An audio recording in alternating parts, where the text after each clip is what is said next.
Hi guys. As you can see, we're back to a green screen, but a much prettier green screen. Just some technical issues with upload speeds and the way OBS works and stuff like that. So eventually we'll get back to that pretty mountain background. But today I want to jump in and talk about a concept that affects every single individual that's dealing with codependency or has suffered through the nightmare that is narcissistic abuse or neglect.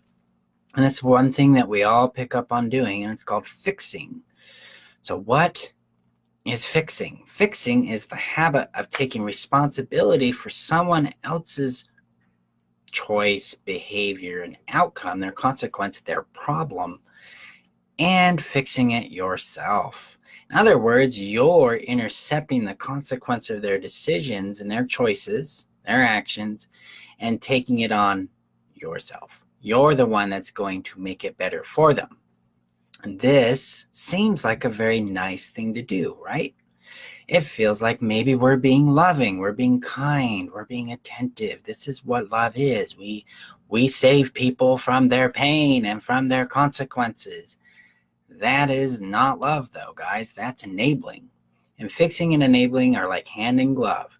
If I'm fixing someone, I am also enabling them to continue to do what they do.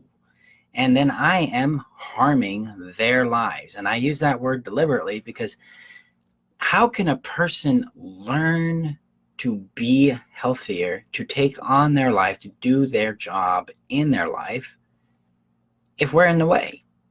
Right? So it actually does interfere with their well-being, and that causes them to have a lower quality of life long term. And it also harms us because it takes away from our resources, our energy, our identity, our well-being. It compromises our own boundaries. It traps us in a cycle of being absorbed in their life. It leads to more controlling, more enabling, more pleasing, more fixing. So fixing is a very serious thing that we have to take on directly if we're going to thrive beyond that codependency and thrive beyond the internal shame that we tend to operate from when we are doing this kind of habit of fixing. So how do we stop fixing?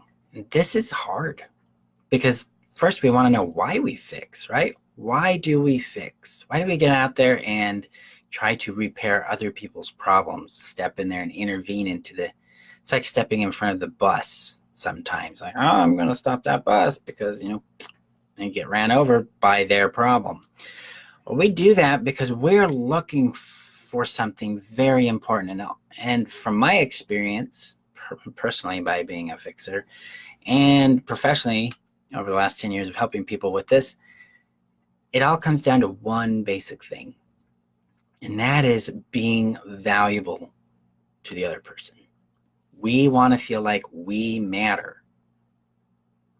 And we have figured out long ago, they're coded with our alcoholic or narcissistic or avoidant or unavailable parents or primary caregivers, that if we fixed how they felt, if we prevented a consequence from happening, they would shower us with attention, with praise, and that gives us a sense of value. It emboldened and empowered us to go, ooh, this is something that I can contribute. Because, me being me isn't going to get any love and attention from these people, but me doing this or being this for them will. And so naturally, that's why we started doing it, because it got us a benefit. Connected us with a little bit of love, a little bit of attention. These are valid needs, guys, especially in all of our lives. But as for a child, they're essential for the child to be able to survive.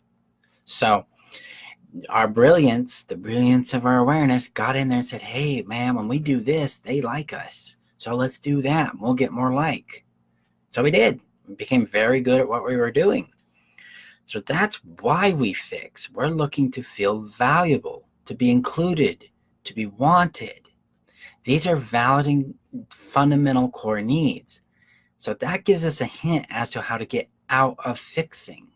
And if you want to go direct and you want to make this quick for yourself, You've got to go and start meeting those needs in a healthy and empowering way that connects you to your being, to the value of existing. And that's what I help people do. That's my big thing. And I'm very good at it because I've worked with over 430 people, and they've all succeeded in connecting back to themselves. And that immediately raises their sense of value, because the value is no longer about being proven. We're not here demonstrating the value so somebody can evaluate it and tell us, "Ooh, you have value." We're operating from a sense of value. And it's not quantifiable. You're not going to put a ruler up to it and say, "Ooh, this is the value." It's more like a sense of being, an interconnected sense with ourself that says, "I exist and here I am." We're resting in the energy of that. That's one thing that I teach in all of my courses, and especially in this upcoming 8-week program called Being You Brilliantly. I go deep. I take you deep into connecting with that and harvesting it, and then managing it and magnifying it for yourself so that you can know your own value and then start choosing from it. That'll end codependency. It'll end fixing. It ends pleasing, because the fundamental thing about codependency is we don't have a sense of value or self. But when we come into connection with our being, that's when the magic happens. Okay. So to fix fixing, it really begins with acknowledging the core needs we have. What are we trying to get out of fixing someone else's problem?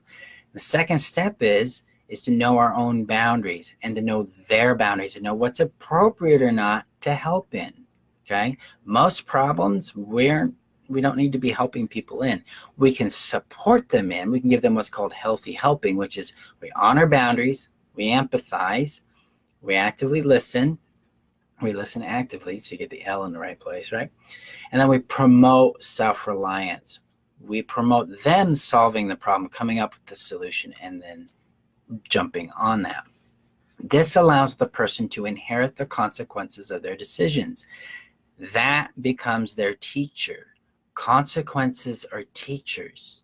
And if we're getting in the way of that, then we are interfering with their growth and our growth. Because a lot of times fixing is also about avoiding our own issues, our own pain, our own emptiness, our own loneliness, our own mistakes, our own lack of sense of self. We need to start turning inward and connecting with us so we can start living our life on our terms and getting into a healthy, loving, and empowered relationship with our own inner being, our own brilliance, and then we can reshape our lives.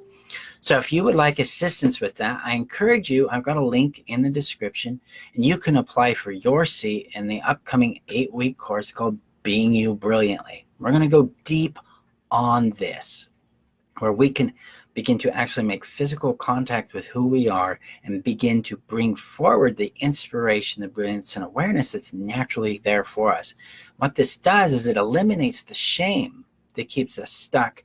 It connects us with the innate confidence that's already within us, and it helps us understand the fundamentals that come up with boundaries, with what we really want in life, and then we can start seeing a little magic show up for us. And that can come in a lot of different forms: new jobs, new relationships, just a better sense of happiness and confidence. So I encourage you to apply for your seat.